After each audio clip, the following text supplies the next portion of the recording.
Au sommaire de ce journal, la situation politique et sécuritaire a un impact sur les affaires des investisseurs burkinabés depuis 2022-2023.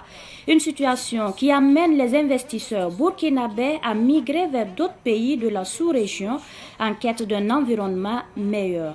Vous en saurez plus dans ce journal avec ce reportage que nous propose Sibli Nankelsé.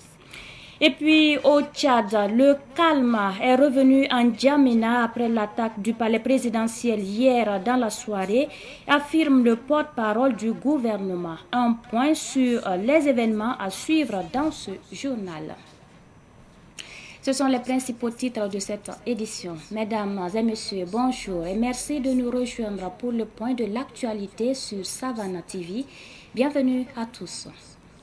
Le président du Faso, le capitaine Ibrahima Traoré, a rassuré la communauté burkinabé vivant au Ghana de sa détermination à vaincre le terrorisme et l'impérialisme au Burkina Faso. Les Burkinabés de la diaspora ont à leur tour exprimé leur soutien et leur volonté de contribuer à la défense de la patrie. C'était au cours d'un échange mardi à Accra. Abdoulaye Kinda. Sous ces acclamations des Burkinabés vivant au Ghana, le président du Faso, le capitaine Ibrahim Traoré, les a invités à soutenir le nouveau président ghanéen, John Dramani Mahama. Si aujourd'hui, le Ghana a décidé de porter le président John Mahama à la tête du pays, c'est un message fort. Et je souhaite que vous, Burkinabés vivant au Ghana, vous puissiez accompagner le président John Mahama. La tâche sera difficile. Il y a des défis certainement à venir sur le plan sécuritaire, sur le volet économique.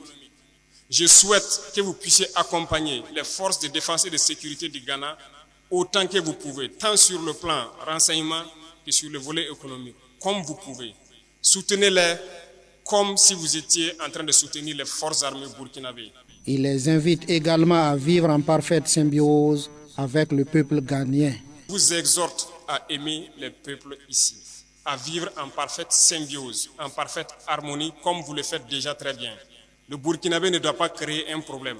Le Burkinabé doit être une solution. Vous avez toujours su bien vous porter à travers tous vos leaders ici présents. Et je souhaite que cette dynamique se poursuive et que vous puissiez accompagner le nouveau président dans sa tâche combien énorme pour relancer l'économie du pays et surtout défendre ce pays. Le capitaine Ibrahim Traoré a promis également de renforcer la relation entre le Burkina Faso et le Ghana dans les jours à venir. Nous travaillerons ensemble pour renforcer la coopération entre le Burkina et le Ghana et aussi entre l'AES et le Ghana. Parce que nous avons beaucoup de défis ensemble et nous avons toujours su surmonter cela. L'arrivée du nouveau président doit être un moment pour nous de réchauffer ces relations et de les porter au plus haut. Dans les jours à venir, nous pourrons voir ce qui peut être fait au profit des Burkinabés de l'intérieur comme de vous qui êtes ici. Le chef de l'État a salué par ailleurs le soutien de la diaspora burkinabé dans cette lutte contre le terrorisme. Il ne faut jamais perdre espoir. Il ne faut jamais avoir peur, il ne faut jamais douter un seul instant. De là où vous êtes, nous entendons votre soutien, nous le ressentons.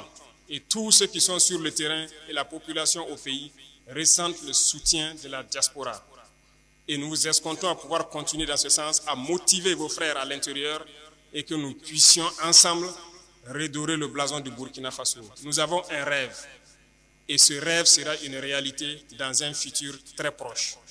Le terrorisme prendra fin, nous allons développer notre pays, nous allons développer nos industries et faciliter à ce que vous, investisseurs, puissiez venir investir au pays dans des conditions sécurisées et dans des facilités économiques que vous souhaitez. Lors de ce séjour au Ghana, le président du Faso, le capitaine Ibrahim Traoré, a également eu une audience avec le nouveau président ghanéen John Dramani Mahama qui a annoncé une visite au Burkina Faso dans les prochains jours.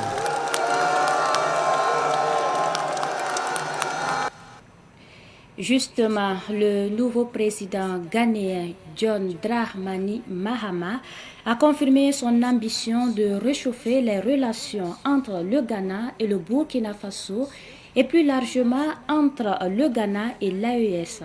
Il l'a dit à l'issue du tête-à-tête qu'il a eu avec celui qu'il appelle son jeune frère, le capitaine Ibrahim Traoré. Écoutons John Dramani Mahama. Well, I think I want to express my appreciation to my younger brother. Je voudrais traduire mon admiration à mon jeune frère pour sa participation à mon investiture. Je suis honoré de voir qu'il a laissé ses occupations pour se joindre à nous.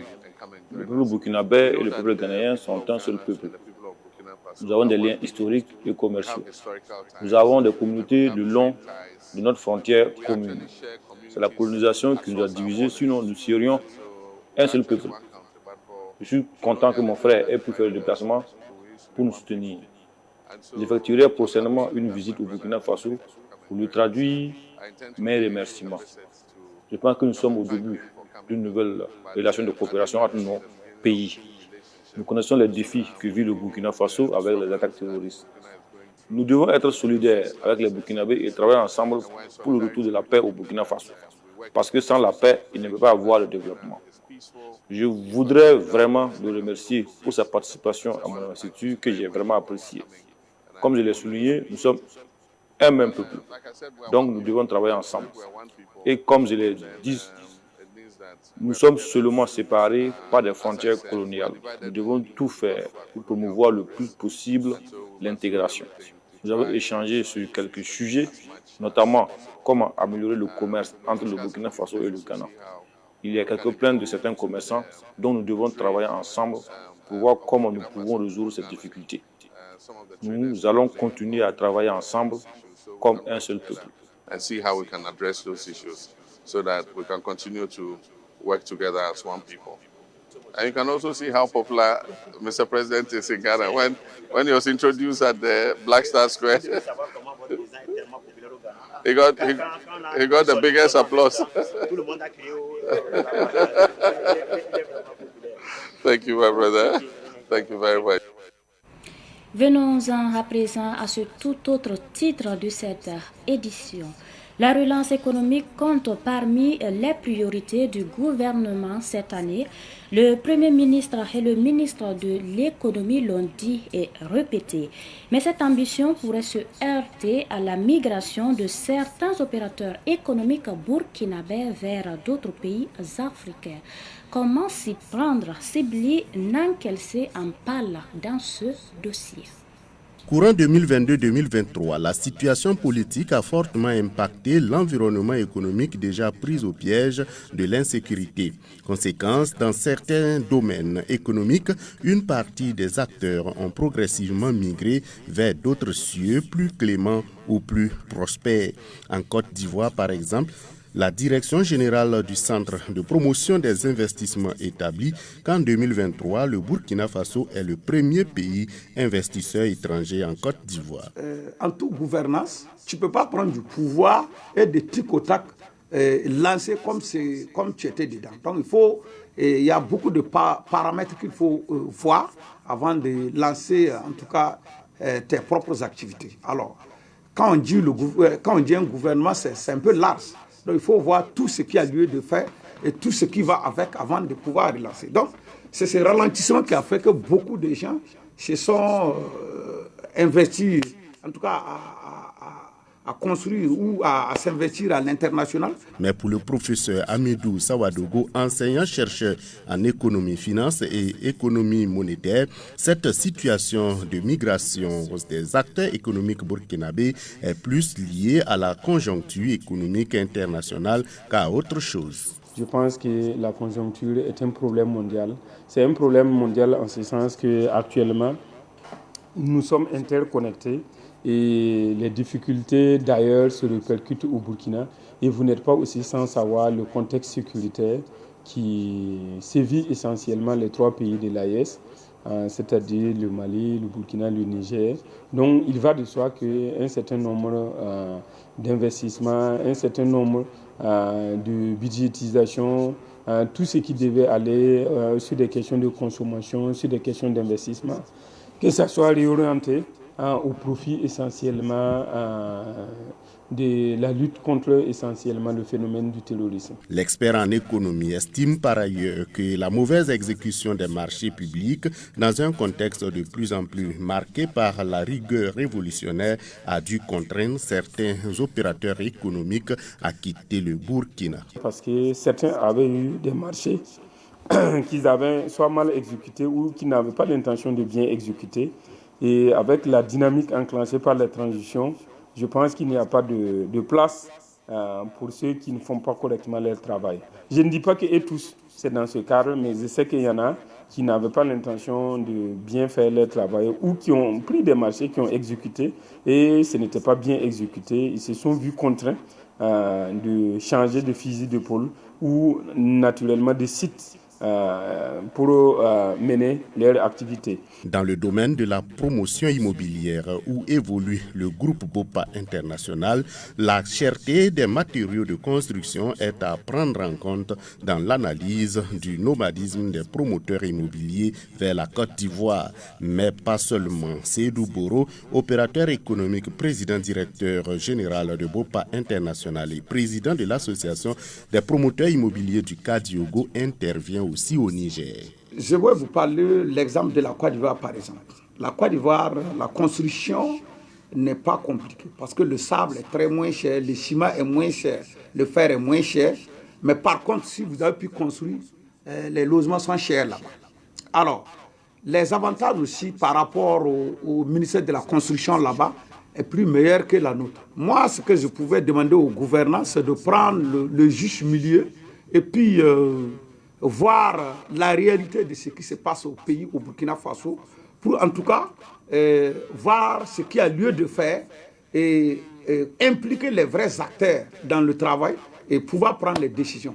Parlant de cela, moi si je prends l'exemple aujourd'hui, si on me dit de construire 5 hectares, viabiliser, mettre l'eau, mettre le courant jusqu'à Wi-Fi, le citoyen lambda n'a pas besoin de Wi-Fi pour dormir. Je crois qu'il faut aller à l'essentiel. Les politiques publiques du Burkina Faso en matière de logement ont besoin d'ajustements pour mettre en avant l'autoconstruction, selon Seydou Boro. Il faut favoriser tout le monde. Il ne s'agit pas de construire cité sans pouvoir vendre. Il y a des anciennes cités qui coûtent autour de 7,5 millions qui n'ont toujours pas fini, que les gens ne peuvent pas payer. Mais alors, à l'air, c'est ce que je vous dis. Alors, dans les 5 hectares en tout cas, le prix va dépasser cela. Et je crains fort que le pouvoir d'achat des Burkinabés puisse payer quand c'est très cher. C'est ça qui va faire. Alors, si tu investis 10 ans, 15 ans, tu ne peux pas récupérer cet argent, bon, ça te met dans des doutes maintenant d'investir. Bon, je ne sais pas quelle est la politique de vente, mais je me suis dit quand même que si on nous avait tous impliqués par rapport à la décision, je crois que, il n'y a pas de raison que ça ne va pas marcher. Et si le Burkina est pour nous tous, on doit tous construire, on doit construire le Burkina ensemble. Il n'est pas question de faire des choses qui vont incliner le Burkina. Donc, on est tous des patriotes. Je crois que si on nous implique, on va donner la solution le plus idéale, qui, en tout cas, qui va avec le système burkinabé. Et vraiment, on va s'accompagner. Le professeur d'économie monétaire Amidou Sawadogo attire tout de même l'attention des acteurs économiques burkinabés sur le risque de perdre leur place sur le marché national si leur absence se prolonge. Selon la loi du marché, si quelqu'un sort du marché, il y en a d'autres qui vont entrer et qui vont en profiter. Le fait que certains investisseurs laissent la place, il y a d'autres jeunes qui vont émerger et qui vont occuper, vous le savez, la nature a horreur du vide, et si vous laissez la place, quelqu'un d'autre l'occupe. Je voulais aussi attirer votre attention quant à l'arrivée, et il y a un certain nombre d'investisseurs aussi qui se bousculent au Burkina. Je peux vous citer l'exemple de la Chine, de la Turquie et des Émirats arabes unis. Et donc, c'est un ensemble de pays aussi qui sont en train de frapper à la porte du Burkina Faso pour pouvoir faire des investissements. D'où cet appel du professeur Hamidou Sawadougou à l'ensemble des Burkinabés. C'est de dire à l'ensemble des Burkinabés que le Burkina Faso appartient aux Burkinabés, à l'ensemble des Burkinabés. Ça appartient autant le président du Faso, ça appartient autant le paysan de mon village, ça appartient l'ensemble des paysans du Burkina Faso. Et chacun doit apporter sa contribution. Et il faut savoir que le Burkina Faso sera construit par des Burkinabés. Et l'ensemble des opérateurs économiques là, si nous devons construire le Burkina, faisons en sorte que le peu que nous allons construire là, ça soit quand même des investissements de qualité, des choses que nous n'aurons pas encore à recommencer. Et dans ce sens, nous allons pouvoir aller encore plus loin. Déjà, nous sommes sévis par la guerre. Si nous-mêmes nous faisons encore de mauvais investissements, je pense que nous nous tirons une balle dans le pied. Et il faut qu'on se développe. De toute façon, nous n'avons pas le choix. Il n'y a pas d'autre solution. Il faut se développer au bonheur des Burkinabés et au bonheur des petits-enfants que nous allons mettre au monde. Dans tous les cas, la relance économique compte cette année parmi les priorités du gouvernement, celui du nouveau Premier ministre Rim Talba Jean-Emmanuel Ouedraogo. Voilà un dossier signé Sibli Nankelsé. Et puis, le Comité national d'organisation de la 29e édition du FESPACO a été installé hier. Pour cette 29e édition prévue du 22 février au 1er mars 2025, le ministre en charge de la culture, Gilbert Ouedraogo, a encouragé le comité d'organisation du FESPACO à œuvrer pour la bonne marche de l'événement. Les précisions avec Samuel Moko. Ils sont au nombre de 50 à être installés dans leurs fonctions de membres du comité d'organisation de cette 29e édition du FESPACO. Ce comité a pour mission de créer les conditions de la réussite de l'événement. Nous devons tout mettre en œuvre pour accroître la notoriété internationale du FESPACO et faire en sorte que notre festival demeure un pôle d'attraction pour tous les cinéastes africains et du monde. Par ailleurs, avec l'engouement affiché des acteurs du monde cinématographique et de l'audiovisuel autour de la présente édition, qui enregistre déjà 1351 films pour la compétition officielle, contre 1232 en 2023, nous devons tous nous engager pour un franc succès de cette biennale du cinéma africain. D'ores et déjà, je puis rassurer tous les festivaliers qui feront le déplacement de Ouagadougou que le gouvernement prendra toutes les dispositions sécuritaires et sanitaires nécessaires pour un bon déroulement de la 29e édition du FESPACO. La 29e édition du Festival panafricain de cinéma et de la télévision de Ouagadougou va se dérouler du 22 février au 1er mars prochain sous le thème Cinéma d'Afrique et identité culturelle. Pour le président du comité d'organisation, son équipe et lui sont tous prêts. Alors c'est une mission qui nous demandera donc beaucoup plus de concentration pour mieux manager cette équipe et pour mieux conduire l'organisation de façon concrète. La République du Tchad est le pays invité d'honneur de cette 29e édition du FESPACO.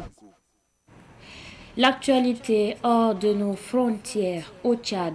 Des échanges de tirs ont été entendus dans la soirée d'hier à N'Djamena, dans la capitale du Tchad. Le porte-parole du gouvernement tchadien parle d'une tentative de déstabilisation. La synthèse avec Cynthia Zungrana. Les échanges de tirs qui ont eu lieu dans la soirée d'hier au palais présidentiel du Tchad étaient, selon le ministre des Affaires étrangères, porte-parole du gouvernement tchadien, Abderrahmane Koulamala, une tentative de déstabilisation que la garde présidentielle a pu éradiquer. Toujours selon le porte-parole du gouvernement tchadien, les assaillants étaient au nombre de 24 et la garde présidentielle a pu neutraliser 18 assaillants et 6 autres ont été blessés. Du côté des soldats tchadiens, le bilan fait état d'un mort et de 3 blessés. Le porte-parole du gouvernement, Abderrahmane Koulamala, rassure par ailleurs que la situation est sous contrôle.